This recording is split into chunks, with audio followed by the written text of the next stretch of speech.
Hai pemirsa, jumpa lagi bersama saya Nabila Mustafizoh dalam program Learning Journal di Liputan Langkah News.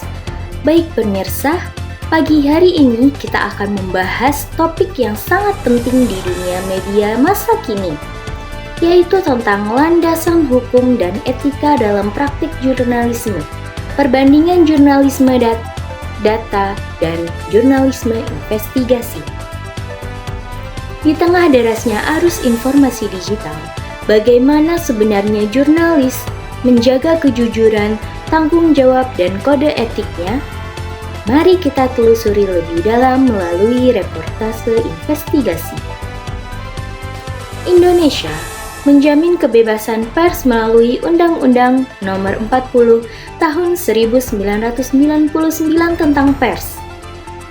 Undang-undang ini menegaskan bahwa pers bebas mencari dan menyebarkan informasi tanpa sensor, namun tetap harus bertanggung jawab secara hukum dan etika. Akan tetapi, kebebasan ini tidak selalu berjalan mulus. Dalam praktiknya, banyak jurnalis di lapangan yang masih menghadapi ancaman, intimidasi, bahkan kekerasan ketika meliput berita, terutama berita investigasi yang menyentuh kepentingan tertentu. Kebebasan harus diiringi tanggung jawab. Wartawan memang punya hak tolak dan perlindungan hukum. Akan tetapi, mereka juga wajib menjaga akurasi dan menghormati privasi narasumber.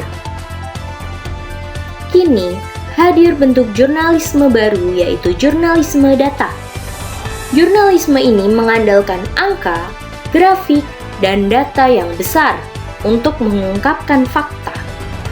Seorang jurnalis bukan hanya menulis berita, tetapi juga harus bisa mengolah data digital, membaca pola, dan menyajikan hasilnya secara visual agar mudah difahami masyarakat. Namun, di balik keunggulannya, jurnalisme data menghadirkan tantangan baru. Penggunaan data pribadi sering bersinggungan dengan Undang-Undang Nomor 27 Tahun 2022 tentang Perlindungan Data Pribadi atau UU PDP. Kesalahan kecil bisa berujung pada pelanggaran privasi. Kami harus berhati-hati. Data publik boleh digunakan, tapi tidak semua bisa disebarkan. Ada batasan etika dan hukum yang wajib dijaga. Berbeda dengan jurnalisme data, jurnalisme investigasi berfokus pada penyelidikan kasus atau kejanggalan yang disembunyikan publik. Investigasi membutuhkan waktu lama, bukti yang kuat, dan keberanian untuk menghadapi resiko. Majalah Tempo menjadi contoh sukses praktik jurnalisme investigasi di Indonesia. Mereka berani membongkar skandal besar seperti korupsi dan penyelundupan minyak melalui laporan mendalam dan riset panjang.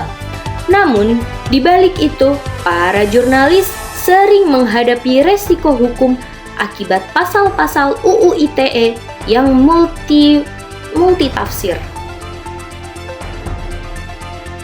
UU ITE seharusnya melindungi dari penyebaran hoaks, tapi kadang justru menjerat jurnalis yang menjalankan fungsi kontrol sosial. Disinilah pentingnya pemahaman hukum dan etika. Dalam survei terhadap 40 mahasiswa KPI UIN Sultan Maulana Hasanuddin Banten, ditemukan bahwa 60% memahami konsep dasar jurnalisme data, 62,5% bisa membedakan antara jurnalisme data dan investigasi, 90% menilai etika sangat penting dalam praktik jurnalistik, dan 87,8% percaya kedua jenis jurnalisme ini akan menjadi masa depan di dunia pers. Namun, masih banyak mahasiswa yang belum pernah terlibat langsung dalam proyek jurnalisme data maupun investigasi. Ini menunjukkan perlunya penguatan pendidikan dan pelatihan jurnalisme etis di era digital. Dalam dunia jurnalistik, hukum dan etika adalah dua sisi mata uang yang tidak bisa dipisahkan. Hukum menjaga batas kebebasan, sedangkan etika menjaga kejujuran dan keadilan. Jurnalisme data dan investigasi sama-sama mempunyai visi misi mulia, mengungkap kebenaran demi kepentingan publik. Tapi, kebenaran tanpa etika bisa menyesatkan, dan etika tanpa keberanian tidak akan membawa perubahan. Dari ruang redaksi jurnal, kita belajar bahwa menjadi jurnalis bukan sekedar menulis berita, tapi juga menegakkan kebenaran dengan tanggung jawab.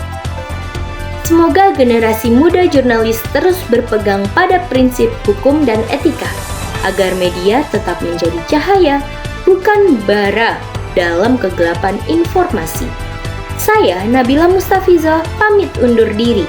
Terima kasih, sampai bertemu di episode selanjutnya. Salam komunikasi.